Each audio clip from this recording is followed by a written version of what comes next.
Women are going to start to lead us in the 26,650 year cycle of the the wobble of the Earth's axis, the precession of the equinox.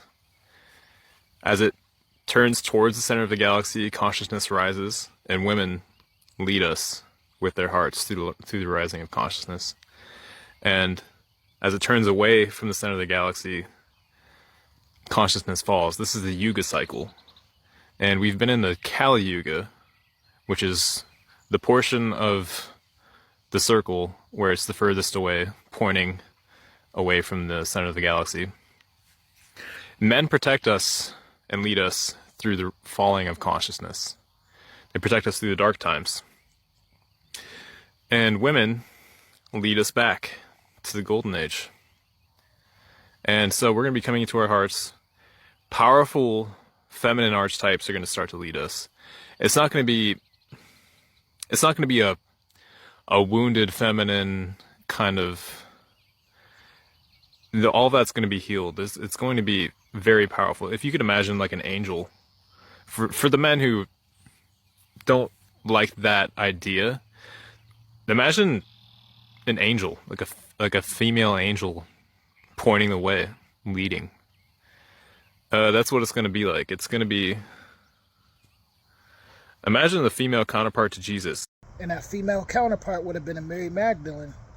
See, the thing is, I've been speaking this for a while about that divine feminine and how everything seems like it's been reversed for us to worship that masculine energy, when in all reality both are important. It's supposed to be a divine union between both.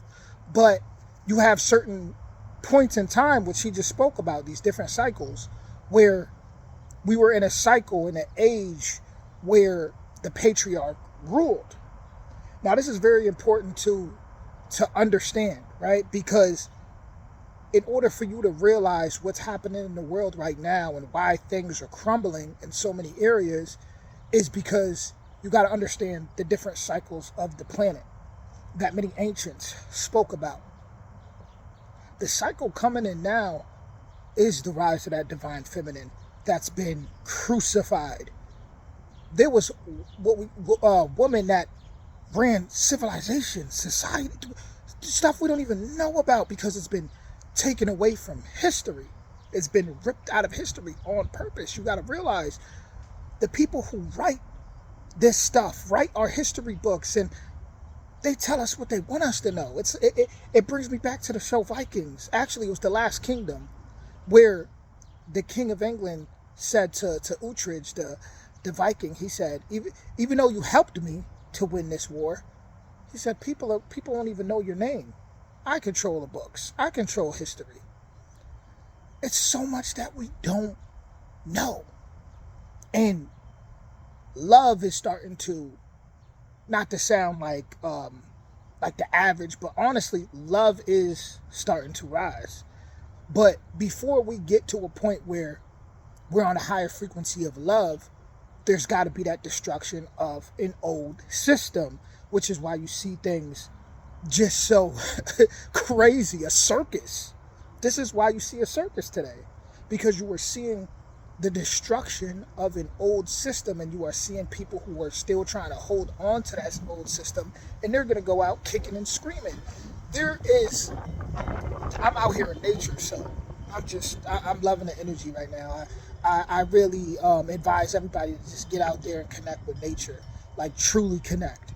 But there were civilizations all over the planet where women ruled, and they didn't have to rule with violence. They're the oracles. There's a reason this is called Mother Earth. They're the oracles. They give birth. Their cycles, when they go through their periods, it lines up with the planet. Like it's so much. Even with that number 13, that was demonized. That's a very sacred number in the divine feminine.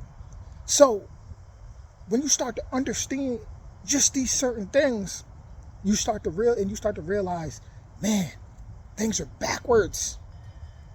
then you will truly understand why things will not go back to the old ways. It's not going to go back to the 60s, to the 50s, it's not.